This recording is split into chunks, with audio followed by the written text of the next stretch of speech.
Good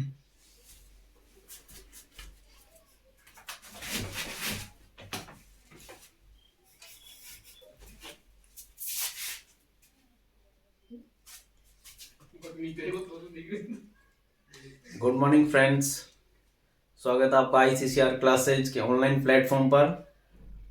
तक आप पढ़ रहे थे मैथमेटिक्स विष्णु सर के साथ और अब आप आज से आपको मिलेगी साइंस सुरेंद्र सर के साथ। तो आज हम पढ़ेंगे, आज का आपका टॉपिक है साइंस में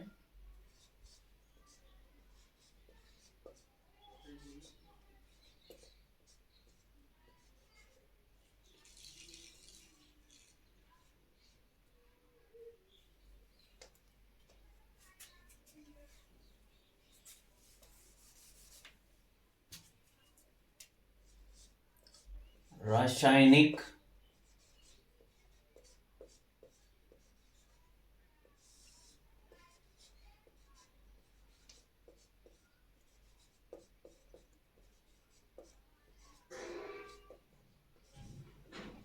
अभिक्रियाएं एवं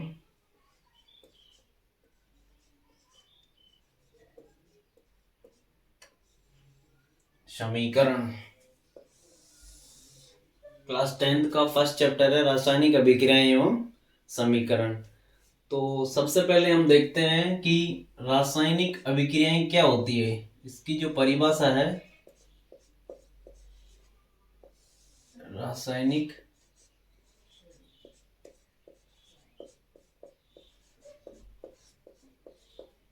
अभिक्रियाएं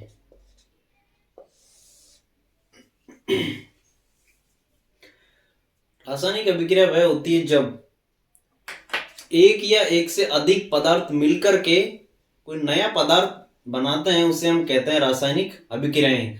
रासायनिक अभिक्रिया में एक या एक से अधिक पदार्थ मिलकर जब नया कोई पदार्थ बनता है, उसे हम रासायनिक अभिक्रिया कहते हैं। तो इसकी परिभाषा है, रासायनिक अभिक्रिया में एक या एक से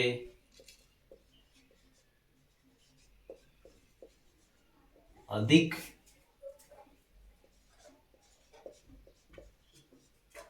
पदार्थ मिलकर कोई नया पदार्थ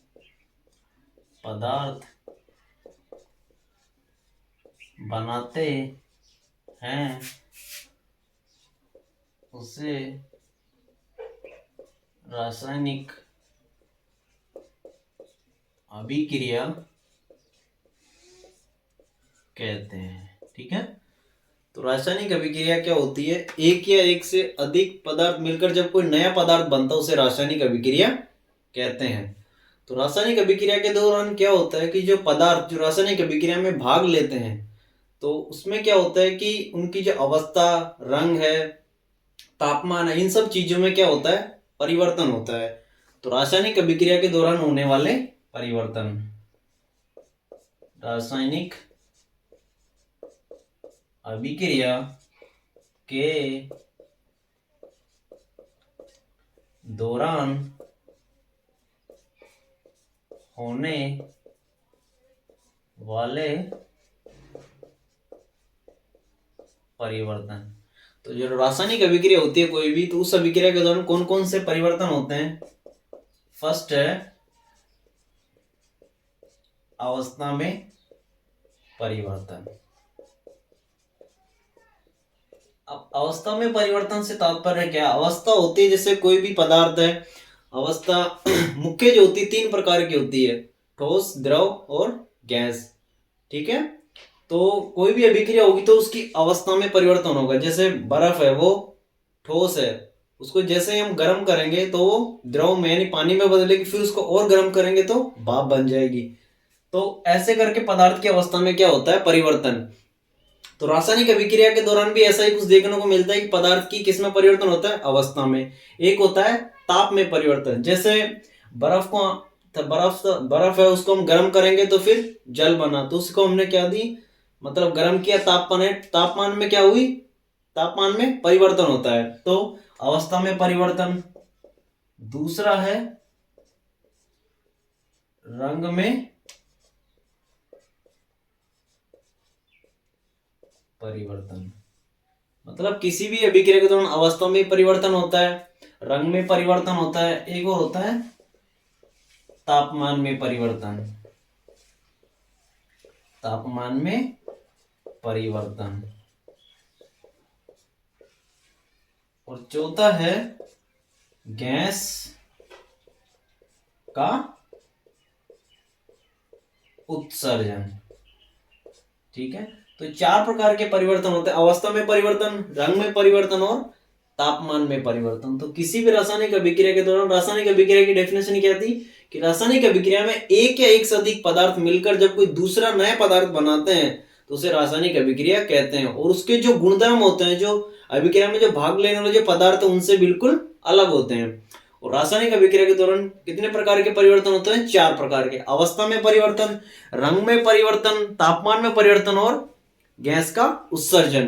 रासायनिक अभिक्रिया के दौरान ये चार प्रकार के परिवर्तन होते हैं। अब बात करें हम रासायनिक समीकरण की, तो रासायनिक समीकरण की हम बात करें तो रासायनिक समीकरण क्या होती है कि जब अभिकारक, दो या दो से अधिक अभिकारक मिलकर के किसी उत्पाद का निर्माण करते हैं, दो या दो से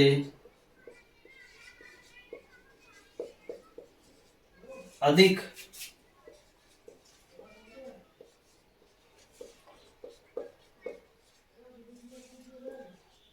दो या दो से अधिक अभिकारक मिलकर उत्पाद का निर्माण करते हैं उसे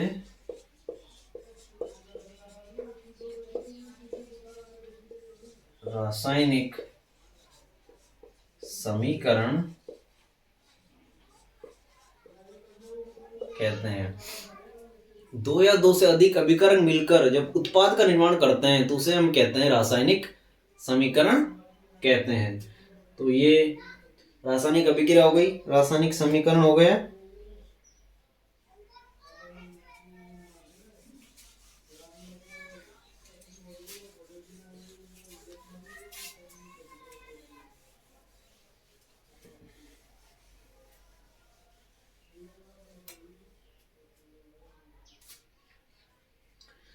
सर हम देखते हैं कोई भी रासायनिक समीकरण है, जैसे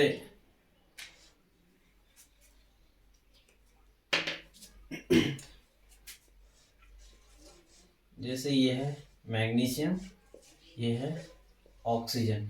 ये क्या, मैग्नीशियम की जो रिबन है उसका ऑक्सीजन की उपस्थिति में दहन यानी जलाया जाता है, तो हमारे पास प्रोडक्ट बनता है MgO, मैग्नीशियम ऑक्साइड। यानी जो मैग्नीशियम की जो रिबन है उसका ऑक्सीजन की उपस्थिति में दहन किया जाता है तो मैग्नीशियम ऑक्साइड बनता है। तो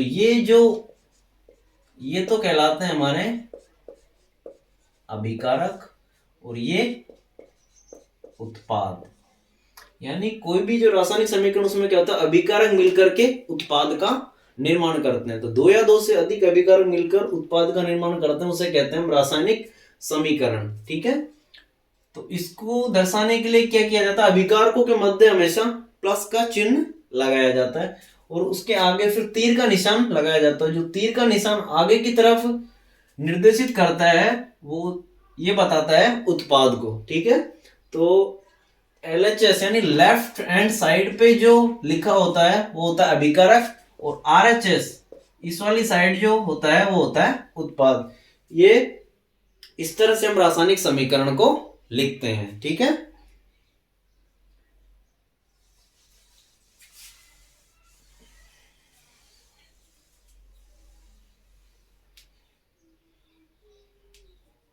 अब बात आती है रासायनिक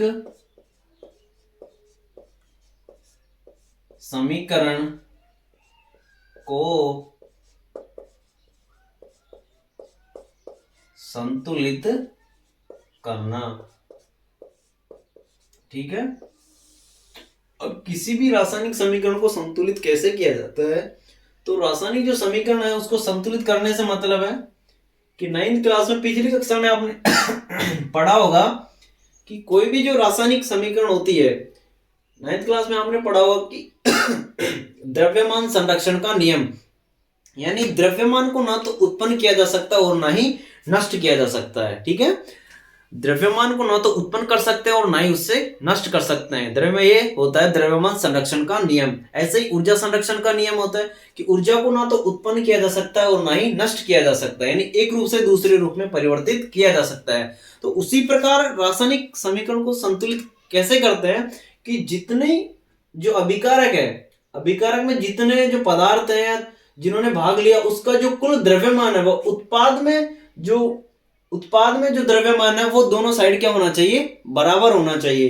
यानी अभिकारकों का कुल द्रव्यमान व उत्पादों का कुल द्रव्यमान क्या होना चाहिए, बराबर होना चाहिए। यानी द्रव्यमान संरक्षण का जो नियम है वो ये कहता है कि द्रव्यमान ना तो उत्पन्न होता है और ना ही नष्ट होता है। ठीक है, तो इसका मतलब है जो अभिकारक, जो कुल अभिकारक उनका द्रव्यमान और उत्पाद में जो वो हमारे पास जो उत्पाद है इसका कुल द्रव्यमान क्या होना चाहिए, बराबर होना चाहिए। जैसे ये समीकरण है Mg प्लस O2, इससे बना MgO, यानी मैग्नीशियम रिबन को ऑक्सीजन की उपस्थिति में जलाया गया तो क्या बना, मैग्नीशियम ऑक्साइड। अब इसको हमें संतुलित करना है। इधर मैग्नीशियम कितना है, 1 है, ऑक्सीजन की संख्या कितनी है, 2। इधर मैग्नीशियम कितना है, 1, और ऑक्सीजन कितना है, 1। तो ऑक्सीजन इधर 2 है, इधर कितनी है, 1। तो इसको 2 करने के लिए हम इसको 2 से क्या कर दें, गुणा कर दें। तो यहाँ कितना हो गया, ऑक्सीजन 2 हो गई और ये भी यहाँ पे ऑक्सीजन कितनी हो गई, 2। लेकिन मैग्नीशियम यहाँ पे 1 है, यहाँ पे कितना है, 2 है। तो मैग्नीशियम की संख्या संतुलित करने के लिए इसके हम 2 से गुणा कर देते हैं। तो अब हम देखते हैं 2Mg प्लस O2 2MgO, यानी रासायनिक अभिक्रिया में 2 Mg भाग लिए तथा 1 ऑक्सीजन, यानी O2 की संख्या कितनी है, 2, तो 2MgO। तो इस तरह से ये जो रासायनिक समीकरण है वो क्या हो गई, संतुलित, यानी ये 2 और ये 2, तो Mg कितना, 2 और ये 2। तो जितने अभिकारक भाग लिए थे, अभिकारकों का जो कुल द्रव्यमान है उत्पादों के कुल द्रव्यमान के बराबर हो गया। ठीक है, तो इस तरह से रासायनिक समीकरण को क्या करते हैं, हम संतुलित करते हैं।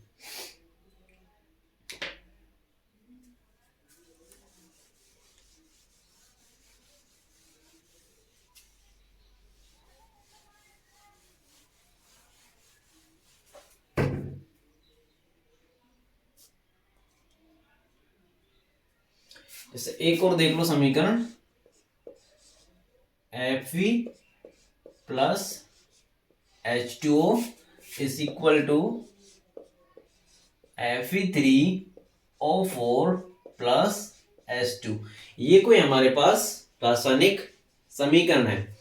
तो इसको हम संतुलित करते हैं। संतुलित कैसे करते हैं कि जितनी संख्या में अभिकारक में जो पदार्थ भाग ले रहे हैं उतने ही हमें उत्पाद के रूप में प्राप्त होने चाहिए, यानी अभिकारकों को जो कुल द्रव्यमान है उत्पादों के कुल द्रव्यमान के बराबर होना चाहिए।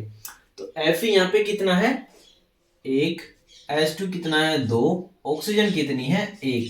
लेकिन इधर Fe कितना हो गया, 3, ऑक्सीजन 4 और H2 2। तो अब हम इसको क्या करते हैं, संतुलित करते हैं। तो F यहाँ पे 3 है, तो हम इसको कितने से गुणा कर दें, 3 से।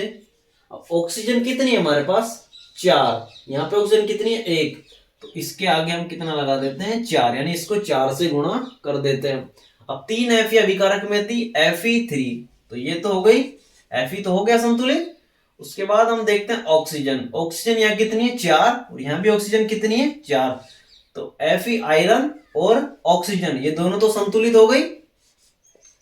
Fe 3, ऑक्सीजन 4, Fe यहाँ भी 3, ऑक्सीजन यहाँ भी 4 हो गया। अब बचता हाइड्रोजन। 4 दूने 8, हाइड्रोजन कितना हो गया 8, यहाँ पे कितना है 2, तो इसको अगर हम 4 से गुणा करें तो 4 दूने 8, ठीक है। तो इस तरह से हमारा ये आयरन 3, ऑक्सीजन 4 और हाइड्रोजन 8, इधर भी दोनों की संख्या क्या हो गई, बराबर हो गई। तो इस तरह से हमारी ये रासायनिक जो समीकरण है वो क्या हो गई, संतुलित हो गई, यानी LHS बराबर हो गया RHS, यानी अभिकारकों का जो कुल द्रव्यमान है वो उत्पादों के कुल द्रव्यमान के बराबर हो गया, ठीक है।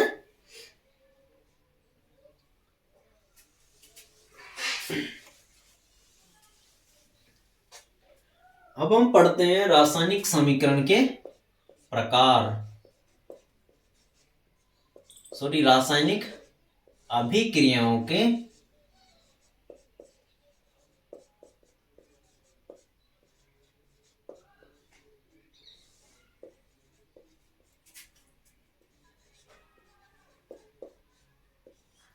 ठीक है। तो फर्स्ट वन हम इसमें पढ़ेंगे संयोजन अभिक्रिया, ठीक है, संयोजन अभिक्रिया। तो संयोजन जो अभिक्रिया होती है, संयोजन अभिक्रिया क्या होती है कि जब दो या दो से अधिक पदार्थ मिलकर के किसी एक पदार्थ का निर्माण करते हैं, यानी रासायनिक अभिक्रिया में भाग लेने वाले तत्वों की संख्या 2 या उससे ज्यादा हो। जब 2 या 2 से अधिक तत्व मिलकर किसी एक पदार्थ का निर्माण करते हैं तो उसे कहते हैं संयोजन अभिक्रिया। संयोजन यानी मतलब 2 या 2 से अधिक पदार्थ का जुड़ाव, मिलन हो रहा है, मतलब 2 या 2 से अधिक पदार्थ मिलकर के एक नया पदार्थ बना रहे हैं। जैसे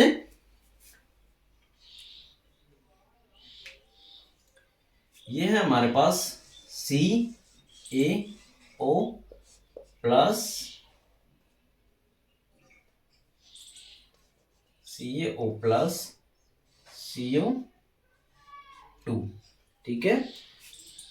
ये मिलकर के बनाएगा CaCO3। ये है कैल्शियम ऑक्साइड, इसे कहते हैं हम बिना बुझा चूना। ये है CO2, कार्बन डाई ऑक्साइड, ठीक है। जब बिना बुझे चूना, जो बिना बुझा चूना होता है उसको हम खुली हवा में छोड़ते हैं तो ये क्या वायुमंडलीय, जो वायुमंडल में जो कार्बन डाई ऑक्साइड होती है उससे क्रिया करके बनाता है CaCO3, कैल्शियम कार्बोनेट, ठीक है।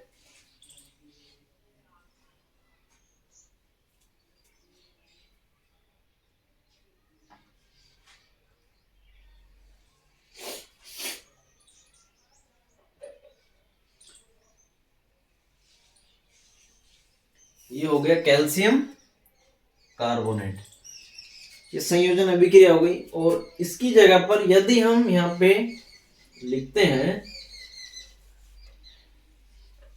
बिना बुझे चूने की क्रिया यदि हम करवाते हैं किससे, जल से, तो बनता है CaOH का होल ट्वाइस। यह इसका रासायनिक जो नाम है वो है कैल्शियम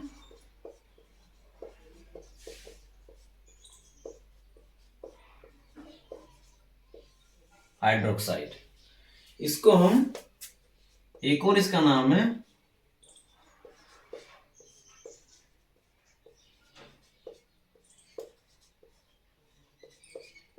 बुझा हुआ चूना। तो संयोजन अभिक्रिया में यदि हम कैल्शियम ऑक्साइड बिना बुझे चूने की अभिक्रिया H2 जल के साथ करवाएंगे तो बन जाएगा कैल्शियम हाइड्रोक्साइड बुझा हुआ चूना। और ये जो बुझा हुआ चूना है इसका उपयोग करते हैं हम सफेदी करने के लिए, यानी जो मकानों पर कलर करने के लिए जो यूज किया जाता है, जो चूना आप सब लोग जानते हैं जैसे, तो वो वही चूना होता है कैल्शियम हाइड्रोक्साइड बुझा हुआ चूना, ठीक है। CaO की अभिक्रिया H2 से करवाई तो बन गया कैल्शियम हाइड्रोक्साइड, ये इसका रासायनिक नाम है। इसे हम कहते हैं बुझा हुआ चूना और इसका उपयोग दीवारों पर कलर करने के लिए भी किया जाता है। अब इसके बाद क्या होता है कि जो CaOH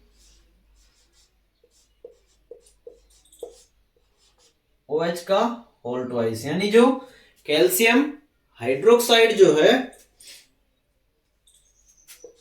वो CO2 से रिएक्शन करके CaCO3 बना देता है। यानी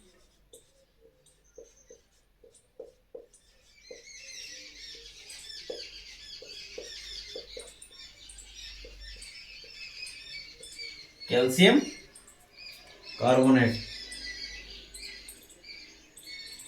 तो बुझा हुआ चूना जो है CaOH का होल ट्वाइस, वो CO2 से बिक्रिया करके CaCO3 बना देता है। यानी जो बुझा हुआ चूना जिससे हम दीवारों पर कलर करते हैं वो वायुमंडलीय CO2 के साथ अभिक्रिया करके CaCO3 का निर्माण कर देता है, जिसके कारण जैसे हम दीवारों पर कलर करते उसके 2-3 दिन बाद क्या होता है, दीवारों में क्या आ जाती है, चमक आ जाती है। ठीक है, क्योंकि ये चमकीला पदार्थ होता है जो दीवारों पर कलर करने के 2-3 दिन बाद जब ये बन जाता है वायुमंडलीय ऑक्सीजन CO2 से क्रिया करने के बाद, तो दीवारों पर क्या आ जाता है, कलर आ जाता है। ठीक है, तो आज हमने पढ़ा, पहले रासायनिक अभिक्रिया पढ़ी। जब दो या दो से अधिक पदार्थ मिलकर कोई नया पदार्थ बनाते हैं तो उसे रासायनिक अभिक्रिया कहते हैं। और अभिक्रिया में को जो 4 प्रकार के परिवर्तन होते हैं रासायनिक अभिक्रिया के दौरान, अवस्था में, रंग में, तापमान में और गैस का उत्सर्जन। तो ये रासायनिक अभिक्रिया के दौरान होने वाले क्या होते हैं, परिवर्तन। मतलब रासायनिक समीकरण क्या होती है, रासायनिक समीकरण क्या होती है, जब अभिकारक मिलकर के उत्पाद का निर्माण करते हैं तो उसे हम कहते हैं रासायनिक समीकरण। तो जैसे Mg+O2 यानी मैग्नीशियम की जो रिबन उसको ऑक्सीजन की उपस्थिति में यदि दहन किया जाता है तो बनता है मैग्नीशियम ऑक्साइड। तो ये हो गई हमारी रासायनिक समीकरण। फिर हमने पढ़ा रासायनिक समीकरण का संतुलन। रासायनिक समीकरण को संतुलित कैसे करते हैं, तो रासायनिक समीकरण को संतुलित करने का ये होता है, जैसे पिछली कक्षा में हमने पढ़ा कि जैसे द्रव्यमान संरक्षण का नियम होता है, ऊर्जा संरक्षण का नियम होता है, यानी द्रव्यमान को ना तो उत्पन्न किया जा सकता और ना ही नष्ट किया जा सकता। उसी प्रकार ऊर्जा को ना तो उत्पन्न किया जा सकता और ना ही नष्ट किया, बल्कि एक रूप से दूसरे रूप में क्या होती है, परिवर्तित होती रहती है। वैसे ही रासायनिक समीकरण को जब संतुलित करते हैं उसमें क्या होता है कि जो अभिक्रिया में भाग लेने वाले जो अभिकारकों की जो संख्या है, जितनी संख्या में अभिकारक भाग लेते हैं उतनी संख्या हमको उत्पादों के रूप में प्राप्त होती है। यानी उनकी मात्रा में कोई किसी प्रकार का परिवर्तन नहीं होता, यानी जितनी संख्या में अभिकारक भाग ले रहे तो उतनी संख्या में हमको उत्पाद प्राप्त होते हैं। ये होता है रासायनिक समीकरण का संतुलन। उसके बाद फिर हमने पढ़ा कि रासायनिक अभिक्रियाओं के प्रकार। उसमें पहला हमने पढ़ा कि संयोजन अभिक्रिया। संयोजन अभिक्रिया क्या होती है, जब दो या दो से अधिक पदार्थ मिलकर किसी एक पदार्थ का निर्माण करते हैं तो उसे हम कहते हैं संयोजन अभिक्रिया। उसमें हमने ये पढ़ा था CaO+H2 यानी बिना बुझा हुआ जो चूना है वो H2 यानी जल के साथ, ये H2O को हम क्या बोलते हैं, जल। ठीक है, तो बिना बुझा हुआ चूना जब जल H2O के साथ अभिक्रिया करता है तो बनता है CaOH का होल ट्वाइस, कैल्शियम हाइड्रोक्साइड बुझा हुआ चूना। ठीक है, तो ये होता है बुझा हुआ चूना जिसका उपयोग हम सफेदी करने के लिए मकानों पर काम में लेते हैं। अब जब इसको वायुमंडलीय ऑक्सीजन में जैसे कलर करने के बाद क्या होता है, वायुमंडलीय CO2 के साथ जब क्रिया कर लेता है तो CaCO3 बना लेता है, जो कि एक चमकीला पदार्थ होता है। तो मकान पर जब कलर कर दिया जाता है उसके 1-2 दिन में जब इसका निर्माण होता है तो उस पर दीवारों पर क्या आ जाती है, चमक आ जाती है। तो ठीक है फ्रेंड्स, आज हम इतना ही पढ़ते हैं। उसके बाद अगली क्लास में हम इसके आगे पढ़ेंगे। आप ICCR क्लासेज पर आपने अब तक आप लोग मैथ पढ़ रहे थे, आज आपने साइंस की भी शुरुआत हो चुकी है। आपने साइंस पढ़ी, फर्स्ट चैप्टर 10th क्लास का रासायनिक अभिक्रिया एवं समीकरण। तो आपको कैसा लगा आज का ये टॉपिक? आप चैनल को लाइक कर दीजिए, सब्सक्राइब करें और ऐसे ही हमारा मनोबल बढ़ाते रहें। कल अब फिर मिलेंगे इसी के साथ। धन्यवाद।